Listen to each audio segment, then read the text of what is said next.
Fala galera, hoje é dia da gente continuar o nosso estudo do sistema cardiovascular, dessa vez abordando a fisiologia do coração. Vamos precisar dividir em duas partes para garantir o seu entendimento, para não ser muito conteúdo de uma vez só.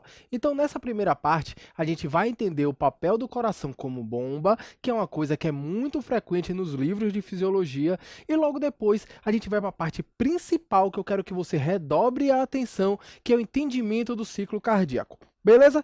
Então vamos do básico, vamos entendendo primeiro o papel de bomba. Quando eu falo que o coração tem um papel de bomba, é essa bomba aí que você está vendo que eu quero que você pense? Não, é uma bomba hidráulica. Porque se a gente lembra lá da histologia do coração, a gente tem uma camada muito proeminente de músculo cardíaco. Então qual é realmente o papel do coração como bomba? É mudar, variar a pressão para poder gerar um fluxo. Então essa é a nossa bomba em um sistema fechado, em que nosso fluido é o sangue, a gente vai ter o coração variando a pressão dentro dos momentos de sístole e diástole, ou seja, de contração e relaxamento, para poder gerar esse fluxo. Porque você estudou isso no ensino médio, aquele fluido que se desloca da zona de maior pressão para zona de menor pressão, exatamente como uma força, alguém empurrando. Claro que o conceito físico é muito maior do que isso, mas quando você pensa em força, fica muito mais simples de você entender e, inclusive, fica mais simples para você entender essa aula. Então, o que é que a gente tem? A gente tem esse órgão aí, batendo, variando entre a sístole e a diástole, e variando os gradientes de pressão. E aí, o que é que a gente tem também quando a gente olha lá para o nosso livro de fisiologia? Que a gente tem esse conceito do coração ser formado, na verdade, por duas bombas, e por isso, poeticamente, alguns autores falam que a gente tem dois corações, mas pelo amor de Deus, não leve isso para a aula, a gente tem um coração só, mas a gente tem um lado direito responsável para ejetar o sangue para a circulação pulmonar, enquanto que do lado esquerdo a gente vai ter uma bomba responsável para mandar sangue para a circulação sistêmica. Então, recapitulando de forma rápida, a gente vai ter esse sangue voltando da circulação sistêmica, chegando no átrio direito, descendo para o ventrículo direito e aí sendo ejetado pela artéria pulmonar para ser oxigenado nos pulmões. E aí a gente vai para o lado esquerdo, porque o sangue volta dos pulmões, chega no átrio esquerdo, desce para o ventrículo esquerdo e aí é ejetado na aorta para chegar nos demais órgãos. Lembrou disso aí? Tá tudo beleza? E aí agora vamos direto para a parte mais importante. Se ajeita aí que agora eu quero que você entenda fase a fase. Quando a gente fala de ciclo cardíaco, eu quero que fique claro que a gente tem uma sequência de etapas muito bem estabelecidas que, didaticamente, a gente separou em três. A gente tem a sístole, a gente tem a diástole e temos também o enchimento ventricular, como você está vendo aí. Só que dentro de cada etapa, teremos fases, e é isso que eu quero que você entenda, porque é super simples. Eu quero que você vá imaginando comigo, e claro, a gente vai ter auxílio da imagem para você entender. Como é um ciclo, a gente pode começar de qualquer momento.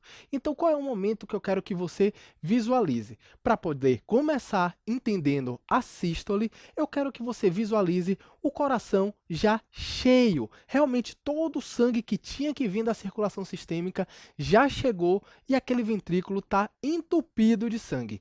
Na hora que ele inicia a sua contração, é o suficiente para poder fechar as válvulas atrioventriculares. E aí eu quero fazer uma leve memorização lá da anatomia, puxar aí da sua memória, na verdade, uma informação que é os músculos papilares e as cordas tendíneas. Você lembra dessa função? O que é que a gente tem? A gente tem músculos segurando cordas e travando essas válvulas atrioventriculares. Então, como é que elas abrem? Elas abrem do átrio para o ventrículo. E aí, os músculos papilares, junto com as cordas tendíneas, garantem que não haja um prolapso. Ou seja, na hora que a pressão aumente no ventrículo, ela não abra para o outro lado. Então, vamos voltar para o que a gente está entendendo aqui, que é a sístole ventricular. Aumentou a pressão porque iniciamos a contração, iniciamos a sístole. E aí, a corda tendínea está lá, tesa, segurando a válvula atrioventricular. Só que ainda a gente não tem pressão suficiente para abrir as válvulas semilunares. E o que é que está acontecendo? Temos uma pressão acontecendo, está ocorrendo uma contração, mas por todas as portas estarem fechadas, que são nossas válvulas, o volume não altera. E é por isso que a gente chama dessa fase de contração isovolumétrica. Iso de igual, o volume não se altera. Mas você concorda que por mais que eu esteja falando isso de forma lenta para você entender, isso acontece muito rápido? Então, na hora que essa contração continua, a pressão continua a aumentar e uma hora a gente supera a pressão da válvula semilunar. Na hora que a gente supera essa pressão, a gente abre a válvula semilunar, seja a da aorta ou seja a da artéria pulmonar, e aí ocorre uma ejeção muito rápida. É como uma garrafa mesmo, que a gente tem aquela tampa de encaixar, que a gente aperta, aperta, aperta, na hora que a gente consegue vencer a pressão da tampa, esse fluido vai com muita velocidade. E é exatamente isso que acontece. E por isso, o nome dessa segunda fase é ejeção rápida. É exatamente como está aí no slide, é quando vai 70% do volume que precisa ser ejetado, vai ser nessa fase. Só que aí, o que é que aconteceu? A gente contraiu tudo que tinha para contrair, fez a ejeção rápida e o coração entra em relaxamento, entra no período de diástole. Mas a gente puxando da física de novo, eu quero que você entenda que nesse período de diástole, outro conceito vai ser fundamental, que é o conceito de inércia. Esse sangue, esse fluido, já está indo. E se ele está indo, ele tende a continuar indo.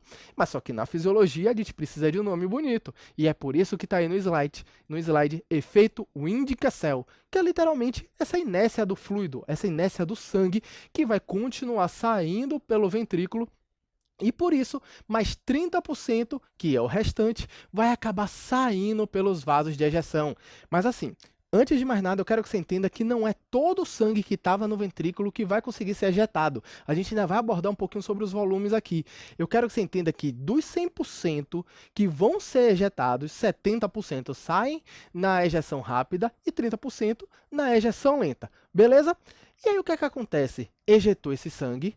E aí, a pressão foi diminuindo, diminuindo, e uma hora, novamente, a pressão nos vasos de ejeção ficam maiores do que dentro dos ventrículos, sendo o suficiente para ter um leve retorno desse sangue, mas pela anatomia que você viu lá das válvulas semilunares, esse retorno vai fazer as válvulas semilunares se fecharem, enche os bolsões e elas se fecham. E aí, por fechar, a gente vai ter novamente a situação em que todas as portas estão fechadas, só que dessa vez estamos numa fase de relaxamento. E por a gente estar na fase de relaxamento, com todas as portas fechadas, sem alteração de volume, temos a outra fase, que é o relaxamento isovolumétrico. Ficou fácil até agora. Mas aí, o que é que está acontecendo nesse momento? Todas as portas estão fechadas, mas parou de chegar sangue no coração? Não. Continua chegando sangue lá do pulmão para o átrio esquerdo e continua chegando sangue da circulação sistêmica lá para o átrio direito. E aí, o que é que está acontecendo? A pressão nos átrios estão aumentando, ou seja, está acumulando volume, aumentando a pressão na câmara e uma hora vai sim superar a pressão das válvulas atrioventriculares e vai abrir as comportas. Na hora que abrir as comportas, teremos a fase de enchimento rápido, porque aquela grande quantidade de volume vai cair de uma vez só lá nos ventrículos. E aí, a gente vai ter o que nessa situação? A gente vai ter o sangue chegando, só que as comportas abertas. Então, todo o sangue que for chegando, em vez de se estagnar no átrio como estava antes, vai passar direto para os ventrículos. Vai continuar o enchimento, só que dessa vez um enchimento lento. E por último, a gente tem que lembrar que existe a eletrofisiologia do coração, que iremos inclusive abordar na parte 2 da fisiologia aqui, que simplesmente mantém os seus ritmos de contração, contraindo primeiro o átrio, depois o ventrículo, e a gente vai entender por que isso acontece lá na frente. Só que o que é que está faltando acontecer? Falamos muito da contração ventricular, falta a contração atrial, que é exatamente a última fase. Mas assim, entenda que todo aquele volume já desceu para o ventrículo, o resto do sangue que estava vindo já está descendo direto também para o ventrículo, não está se acumulando no átrio, e agora simplesmente a contração atrial é como se simplesmente desse um resíduo. Aquele resíduo que está no átrio você acaba de jogar no ventrículo e acaba realmente voltando para aquela fase inicial em que o ventrículo está cheio e que devido a esse aumento de volume, uma hora vai iniciar a sístole ventricular e novamente essas comportas vão se fechar. E aí você vai ter a última fase na hora dessa contração, que é justamente a contração atrial, que está aí no slide. E aí vale observar que a fase de enchimento lento, aquela que a comporta está aberta, continua chegando sangue, você pode também encontrar com o nome de diástase. E aí eu acho que você consegue entender muito bem o ciclo, porque dessa forma já se repete o início da explicação. Beleza? E agora, a gente começa a introduzir alguns conceitos que são importantes, porque você pode ser cobrado na sua aula, e vale a pena você entender isso. E aí, o primeiro deles é entender o que é o mecanismo de Frank-Starling, que basicamente é todo o sangue que chegar no coração, independente do quanto for esse volume, se o coração está bem, ou seja, estamos num estado fisiológico, esse sangue vai ser ejetado, vai seguir em frente. Por que isso? Porque quanto mais volume chegar, mais vai estirar as fibras cardíacas e com mais força, para ficar fácil de você entender, esse coração vai bater e vai devolver esse sangue para o próximo passo, para os vasos de ejeção. E aí, de forma bem direta, o que você vai encontrar escrito no livro é o que está aí. Dentro de limites fisiológicos, o coração bombeia todo o sangue que ele retorna pelas veias. Então, todo o sangue que chegar no coração vai acabar sendo ejetado. Mas aí a gente vai comparar com uma mola. Existe um limite para isso. Claro, mas é o que eu falei. A gente vai ter um limite fisiológico. Quando isso se extrapola, a gente vai para o patológico. Por que a comparação com a mola? Porque quando a gente pega uma mola e a gente puxa, quando a gente solta, quanto mais você puxar, mais ela vai voltar com mais velocidade. Por quê? Porque você também lembra lá da física, eu sei que você estudou para passar, que você vai acumulando energia elástica. E quando você solta, isso se transforma de volta em movimento. E é isso que vai acontecer. Mas quando a gente puxa demais, acontece isso daí que está no slide. Ela se estira de uma forma que ela não volta mais. Mas isso é para você entender muito mais lá para patologia. Mas é muito importante para você entender um outro conceito que a galera tem uma dificuldade imensa de entender, que é o conceito de pré-carga, que nada mais é do que essa energia elástica que eu acabei de explicar. É literalmente essa energia de estiramento das fibras cardíacas que vão ser transformadas nessa força, que vai ser o responsável pelo mecanismo de Frank-Starling. Dessa forma daí, leve para a vida que pré-carga é uma coisa simples, é energia de estiramento que a gente vai ter dessas fibras cardíacas. E o que é a pós-carga? Que é o outro motivo que a galera se confunde. É exatamente a resistência em que esse coração tem que vencer. Então, o vaso de ejeção tem uma pressão própria lá.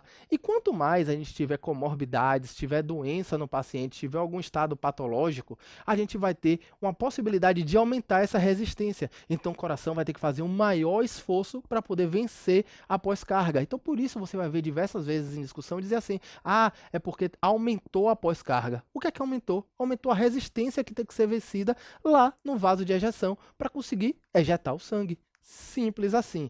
Beleza? E aí, vamos falar um pouco do volume que eu disse a vocês que a gente ia esclarecer.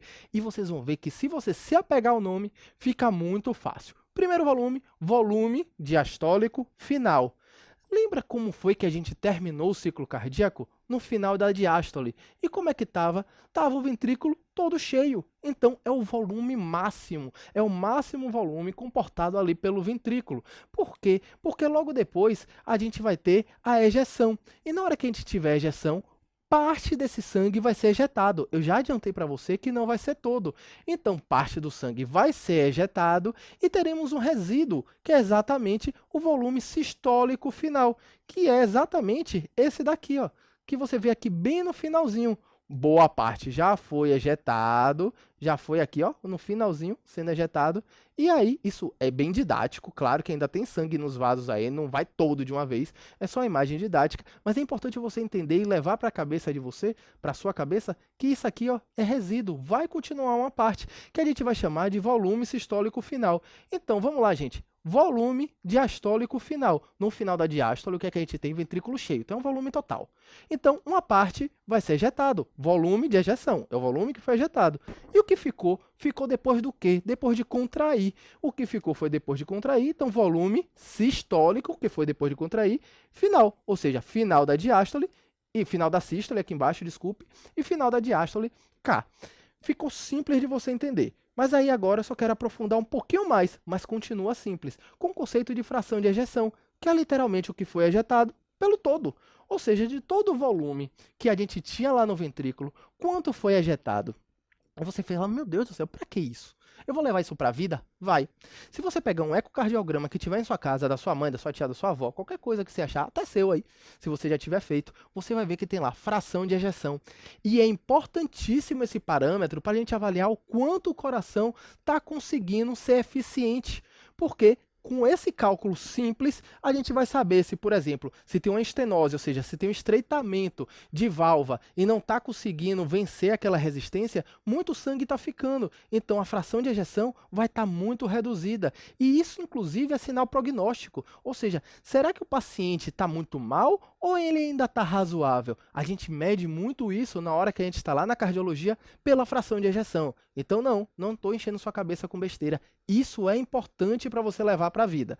E aí, um outro conceito que você vai acabar ouvindo bastante é o de débito cardíaco, que literalmente é a quantidade de sangue que vai ser ejetado por minuto.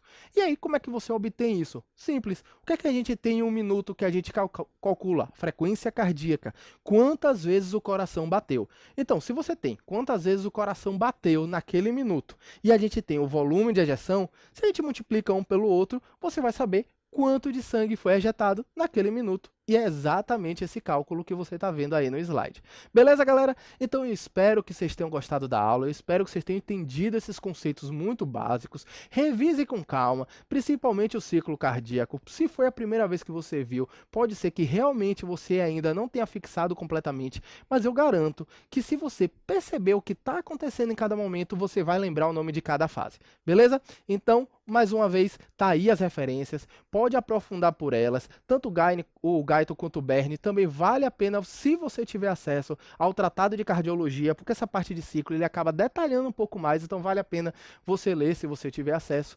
E aí, eu fico por aqui, mas claro que a gente ainda tem mais a abordar, que vai ser na segunda parte. Então, um grande abraço e até a próxima!